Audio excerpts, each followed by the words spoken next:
humans' ability to make a difference, not in spite of, but because of their difference.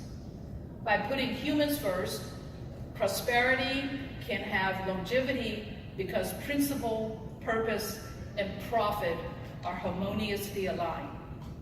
So I decided to write this book and to really take on this topic of inclusion. I think you cannot, open your iPhone or open your newspaper and not seeing talk about artificial intelligence, work of the future, right?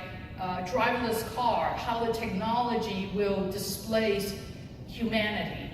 So we are in the midst of a huge, some will call fourth, industrial revolution.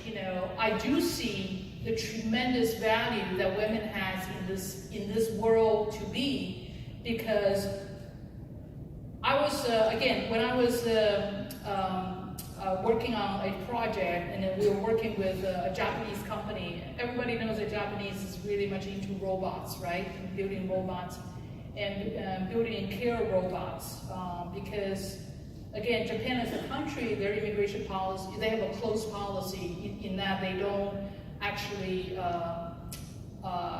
invite immigrants to come into their country. So the country is aging very quickly, and the only way to deal with caring for the aging population is through technology. So some of the design thinking for caring robots, not to take away, the capability of, let's say, a 25 or 30-year-old male, but somehow when you're thinking about robot to care for the 70, 80-year-old grandmother, I think a woman's perspective on what's essential is probably different.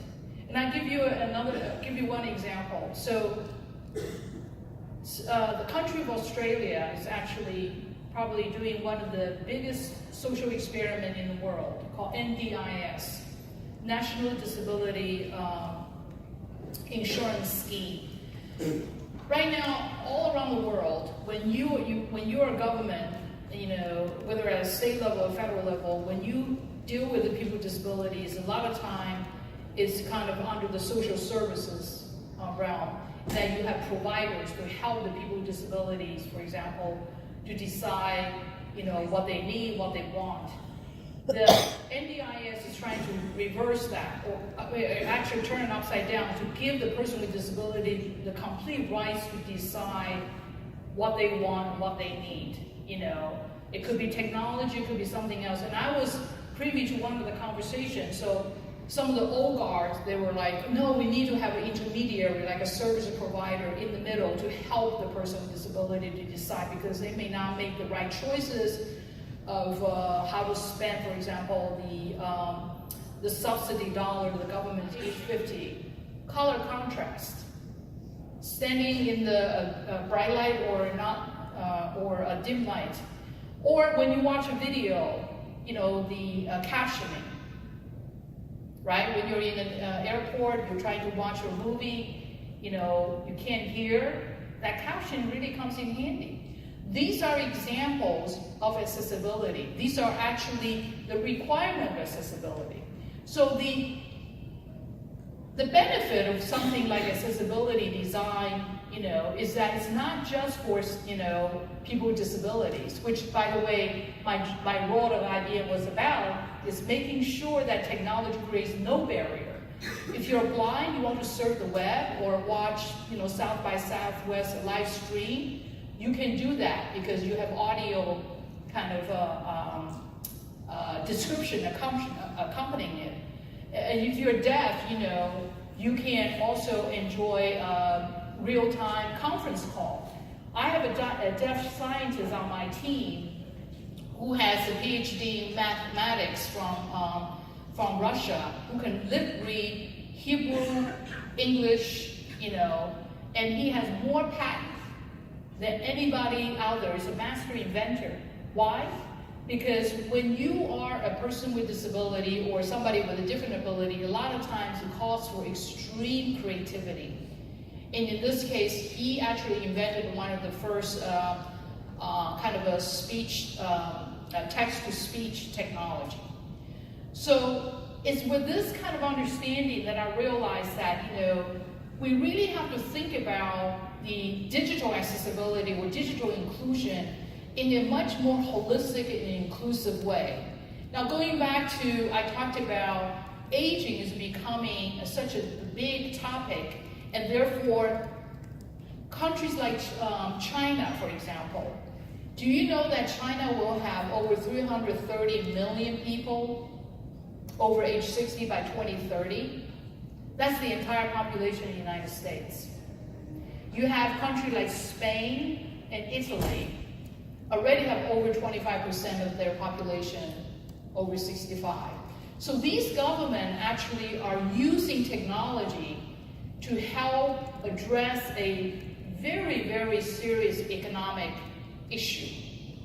So if you're a business, if you're a startup, you want to really think about, is your technology designed and created accessible from the get-go? Because your marketplace could be not just for the millennial, but you also potentially tap into the aging, you can potentially tap into the overseas market, because this is the trend to come.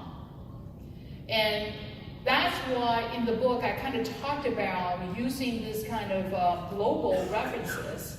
Like I said, this is not a topic, because technology knows no boundary, and that if we can really focus on understanding that designing in human differences and human understanding, especially in some of the new technology like artificial intelligence or driverless car, then the implication and the usage could be many, many fold. I also used the opportunity to address what I considered a very almost existential requirement. I mean, not requirement, existential question now, which is, what is the technology for? And then if the business model that we're here to today really can't sustain us as a society.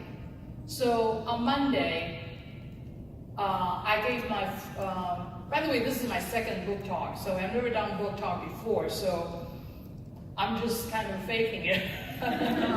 But on Monday, I had a different crowd. I actually gave the talk, was very honored at Harvard Coop. For those of you who knows, Harvard University, they have this coop, which is right in the middle of Harvard Square, and this is an independent self-published book, and to be invited to Harvard Coop to talk about your book and do book signing is a big deal. And in that talk, I actually challenged, because I'm based in Boston, and I really challenged our academia in how they position the value of the society in the context of commerce or business. Again, I'm not an advocate, right? I am not a disability advocate. I'm a business person first and foremost. And my entire life in big business like IBM.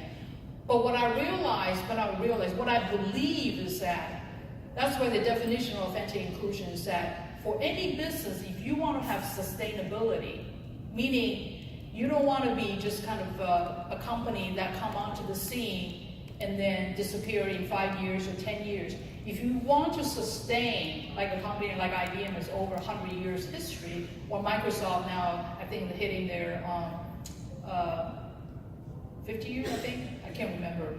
Anyway, then you have to actually hold some of this, not profit-based kind of principle in place, and things like authenticity, things like value, things that actually tied to the human needs and wants are actually absolutely critical. And in my book, I talked about